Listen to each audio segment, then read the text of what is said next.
Tell the audience what the people stack is, because I found that to be a fascinating way to describe it. And then we can talk more specifically because I have questions. Absolutely. Thank you so much. So, first of all, companies are talking a lot about their tech stacks right now. You'll see that word everywhere. What is the makeup of the tech stack? And what I didn't see a lot was people talking about the human side of whatever that tech stack might be. So that's where the idea for the Mhm. people stack came up. But I really believe it's this invisible human operating system that's kind of the foundation beneath any change or transformation. And within that, there's 5 different layers. And I say that trust needs to be present at each of those different layers. But I'll take a minute and just walk you through them. And basically, the idea is those layers of foundational from the bottom up. So if you have problems in one of those layers, the change really is not going to move forward and stick. So the first layer is really all about clarity. And I know this probably sounds super simple, not like rocket science, but it's not only ensuring that people understand what's happening, and that's both at the leadership and also at the employee level, but it's also helping them understand what the change requires of them.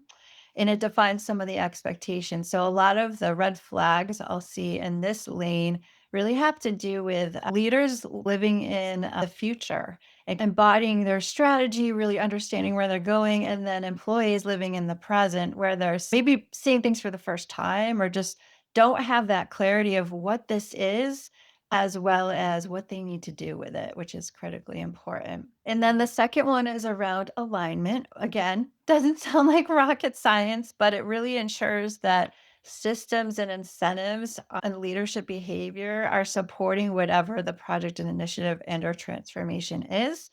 Sometimes we see this present itself in different ways where we have this new way of working where we're trying to move towards, but we have an old system that is rewarding old ways of work. The next one from there is capability. And most people, their brain goes towards training, which absolutely this is helping people build the knowledge, but also I add on to that the confidence. And a lot of times we don't give people, or just what I've seen in my experience, the time and space to practice whatever it may be in a real environment. And or we see that training coming out too far ahead of when the go live is. Those really need to line up. But we know that employees right now are time poor. So there's just sometimes this lack of patience about having the capability be fully built out so people can practice it and feel confident. And what happens if they don't? Workarounds, right? And we see that all the time. And then we have probably the most important layer of the people stack believe.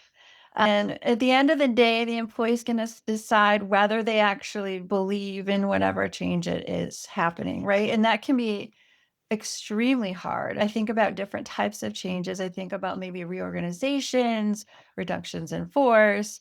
And at the end of the day, the employee needs to decide if it's worth the effort to move forward. And that's really why this work has to be done to build that belief all the way through. And then there's the sustainment, which we often have organizations that have so many things going on that they'll move to the next shiny object. We hear it called all the time.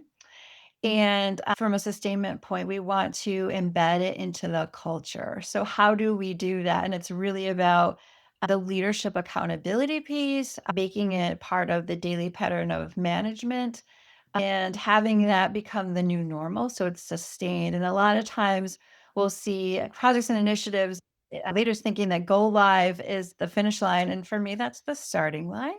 And then we see this kind of quiet slide back because the change isn't sustained. So I know that was a mouthful, but those are the different layers